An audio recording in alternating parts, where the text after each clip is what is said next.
horsepower and 850 newton meters of torque, all the way from 1,600 RPM. So lots of torque from very, very low revs, which means it is a great car to drive in different off-road environments. That's where you want the power. It is a permanent all-wheel drive system with a slight rear bias. It has an 8-speed automatic gearbox, which uses Rolls-Royce's satellite geographical technology to almost predict what you want before you actually get there. But that's mounted up there in the front, generating an awful lot of power. I think more than enough would be an accurate description. So let's just close this back down and head towards the inside for a second. Gently close that and latch it down behind the Spirit of Ecstasy proud at the front. Click. Right, inside. Most Cullinans will find themselves as self-drive vehicles. Of course, though, the rear is very spacious as well if the owner was to be chauffeured around in it, for example. But let's start up towards the front. And I'm going to take a step in here over the lovely carpets we've got down there in the footwells. Very deep, lovely place to be sat, this is for sure. So new features that we have in here, for example, it has a touchscreen now. There are a number of features that we can go through and show in more detail there. We've also got the analog looking but digital display, and I think this is a very, very good integration of the system. It's similar to how we saw it on Phantom, but you have the chrome bezels which give that traditional appearance, but with the benefits that come from it being a full digital display.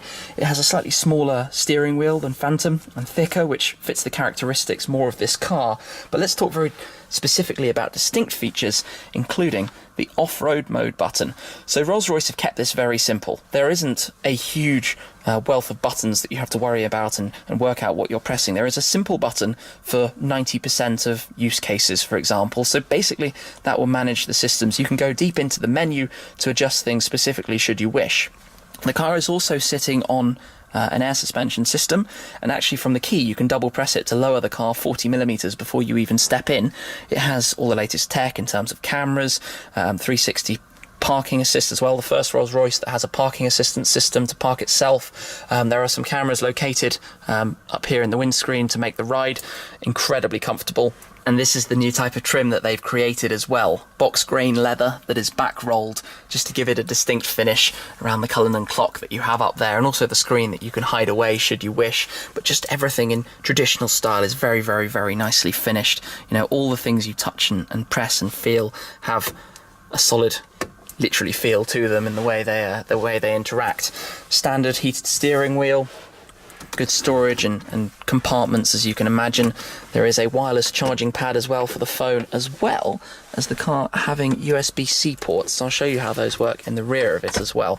Memory seats, heated seats, but the contrast of tan leather with the different blacks and materials, the Rolls-Royce embossing and piping around the headrest as well that you see on this car, and a virtually borderless rear view mirror I noticed too, with lots of controls up here for the full panoramic roof. And that's actually one of the things you notice if you just take a look around at the glass and how much you can actually see in here.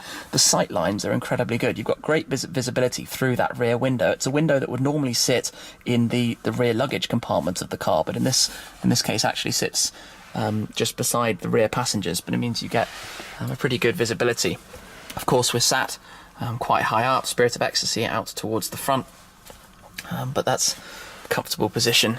The bespoke audio system, and of course 2 pedals with the 8-speed automatic and the selector for the park, reverse, neutral and drive over there to the side, as well as low range.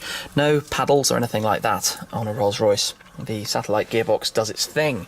So on the interior as well, we have hill descent control, a popular off-roading piece of functionality. But let me jump into the rear. You can see the assistance systems and settings just to show you some other things in there. But to do so, let me just close the front door. Press of the button. Oh, it would help if I press it properly. There we go. And the door shuts perfectly. So let's step into the back, where there is plenty of room. So although it might not be marketed as a car to be chauffeur driven, there is more than enough space to be.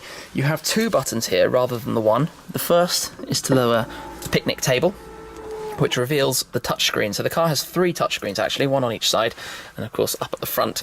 If we bring that out as well, you have all of your media, vehicle settings, everything that you could imagine wanting to go through available to you in there. And if you then close the picnic table, it will close both elements of that and shut them away with their motors.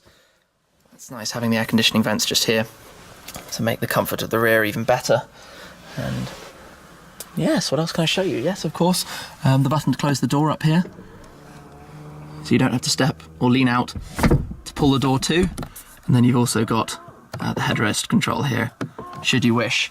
Now, being a Rolls-Royce, it is supposedly incredibly quiet and peaceful inside the car when you're driving, and I can very much believe it because my experience of Phantom 8 was fairly exceptional in that regard. You've also got the through-load system here. If you wanted to bring your skis along, you could fold the system down. I believe you pull this and then pull it forward. Yeah, there we go. Access to the boot should you need it through that system. Just close that back up into place.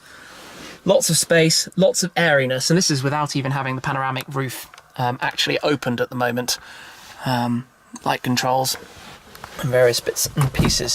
So if we open up this door, I haven't yet shown you the tradition of the Rolls-Royce umbrella that is there. If I open up the front door, actually, it has obviously moved away from the front door towards the rear, and the reason for that is if we close the door, if you were sitting in the front seat, you would be able to give a press of the button and pop it out without having to actually get out of the car and get wet at all. So that sits inside the rear door, clicks into place.